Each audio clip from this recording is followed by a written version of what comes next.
Hi guys, I'm live again.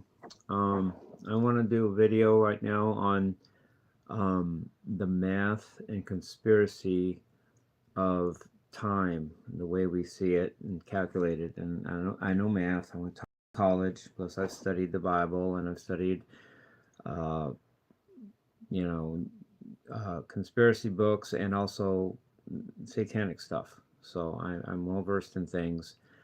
And this time it's not a conspiracy to kill me directly like the last video, lol. It's just something I want to talk about. Okay, first of all, um, March was the first month of the year in ancient times. That's why if March is the first month, April is the second month, May is the third month, June is the fourth month, July is the fifth month, um, August is the sixth month, September is the seventh month. Sept means seven, like septuplet means the seven notes in the space of one, seven notes in one space of one beat in music. Septagon is a seven-sided figure. Sept means seven. October, oct means eight. That would be the eighth month. Like octave means eight notes. Um, Octagon, the eight-sided figure. November is the ninth month. Nov means nine, like uh, it, no, it just does. And December was the 10th month. Dec means 10, like decagon or dodecahedron. Actually, do means two, dec means 10, so dodecahedron is a 12-sided figure, and each side is a pentagon. But anyway, um, then they had three more months after that. There were actually 13 months in the ancient calendars. 13 wasn't a bad number, like we think it is today. 13 is logical for the number of months in a year because, um, first of all, if you take the number 364, which is very close to the number of um, days in a year, 364 is basically 52 weeks. A week is 7 days, 52 weeks. And 52 is 13 times 4. So if a season is a fourth of a year, then each season would be 13 times 7 days, which is 91 days. So there would be 91 days in spring, 91 days in summer, 91 days in fall, 91 days in winter. But 91 divided by 4 is 91 divided by 4 is um no, you wouldn't want 91. Wait, let me think. 91 divided, yes, no, divided by 3. Okay, anyway, back to what I was saying. There were 52 weeks in a year, and 52 is 13 times 4, like I said. And therefore, if you made 13 months, each month would be 4 times 7 days, or 28 days. So if you have 28-day months and there's 13 of them, you would have exactly 364 days in a year. And not only is that accurate mathematically for the solar idea of 364-ish days for the Earth to go around the sun, the 28-day month is actually also aligns with the lunar cycle of the moon. The moon rotates around the Earth about once every 28 days. Um, so having 13 28-day months not only aligns up the solar cycle but also the lunar cycle, because if the moon goes around the Earth every 28 days, and therefore the moon goes around the Earth 13 times per year, why not make 13 months in a year and have every month be 28 days or 4 weeks long. 28 days is 7 times 4, so that's exactly 4 weeks per month. Basically, that would be a perfect calendar, or at least very accurate calendar, and that was the ancient calendar. And the conspirators and the BS people changed it to what we have today. That was one major thing I've learned and I'm learning. And I don't know the name of the other 3 months that came after December. I know January and February were just two Roman generals. Those weren't had nothing to do with.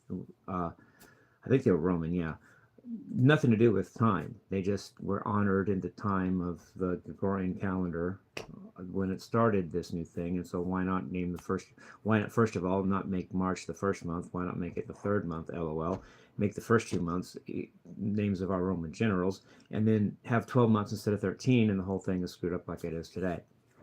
So that's the thing that I wanted to get out there. And other than that, I'm trying to think here. Was there anything else I wanted to say about this? Also,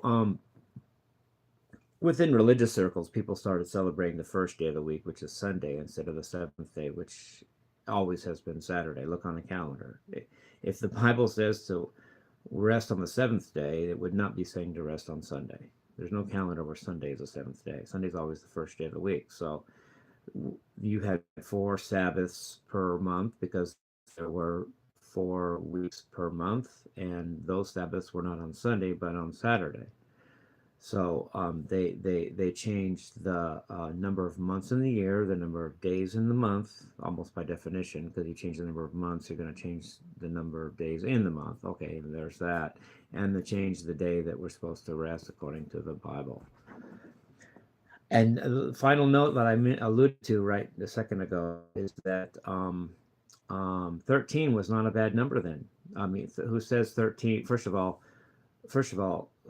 who gets to say whether 13 is a good number or not? And then second of all, why can we trust the people that tell us that 13 is a bad number? It actually was a very, very, very good number. Um, Still is. They just don't. The people that have the knowledge don't want us to know this. And I think that's interesting about my birthday, tying it to me. My birthday is 12/6/66, 12/6/1966. And I thought of that as negative in many ways, but if 13 is not negative, it's not a bad number. Well, 12 is 6 and 6, and so 12/6 is 666, which is 18. And then 1966, if you take the 9 out, because nine is like a neutral number in Western in base 10 numerology, you have 1, 6, and 6, which is 13. Um, so that 13, if that 13 is not bad, and the 18 is just 6, 6, and 6, 13 and 18 is 31, which is just 13 reversed, and that equals 4. Which, if you add the 9 that I took out before, makes 40. Which was considered a hard number because it's judgment, perfect judgment. 4 times 10, 4 is judgment, 10 is earthly completion. So 40 is a number of ultimate judgment. But really, if 13 isn't bad, then 31 isn't bad, and neither is 40. So maybe the ill luck I've always hung around my head about my fourness in my month, day, and year of my birthday may not even be a bad thing. It may be a thing. It may be that they really does add the 31, which is 13 reverse, and then whatever. But that does not make that a bad thing. And then not only that, within my birthday, if you take if you take if you take the 12 and then the 666, the 666 is also 18, which is within the 12, and the 1 from the 1966 also makes a 13. Well, that goes without saying. If you have 31 or 40, and it doesn't matter how you rearrange it. But one last funny thought. I've said this before. I'll say it again. Just if you heard it, I'm sorry. But about the numbers 13 and 18 in Revelation 13:18, Revelation chapter 13 verse 18 is when we're told that 666 is the mark of the beast, or the number of the Antichrist, number of the beast. it was actually happens in that is actually Revelation 13:18, which is interesting because 13 may not be a bad number and 18 may not be, and then both of those are my birthday, and plus it's mentioned that 666 is the number of the man or the beast or whatever, and my birthday has three consecutive sixes, so it's not unheard of that I might be the Antichrist. But then again, first of all, that may not be true. Second of all, if I am the Antichrist, who's to say that's a bad thing? In fact, if I have free will, um, I may choose to do good with that. I may choose to say, well, no matter what God said about the prophecy of what is going to happen with that, I'm going to do good with it. I can turn it around. Unless God actually uh, stops me from doing good, which would kind of show that he's, well, I don't think he would do that. Why would God stop me from doing good if he is love, LOL? And not only that, it would show that he just wants to back up his prophecy. It would be very petty. Well, I have to be right, so I'm gonna. Well, I don't think he'll do that. If there is a God and if this is all happening and if I'm blah blah, I don't think he would do that. If I have a change of heart relative to my fate or my position or my antichristness, if I want to do good with it, either I can do that and I might do it and I might choose to do it and that's what I feel, or God is going to stop me from doing good, which would contradict the whole premise that God is love. I love you guys. Peace, rock and roll.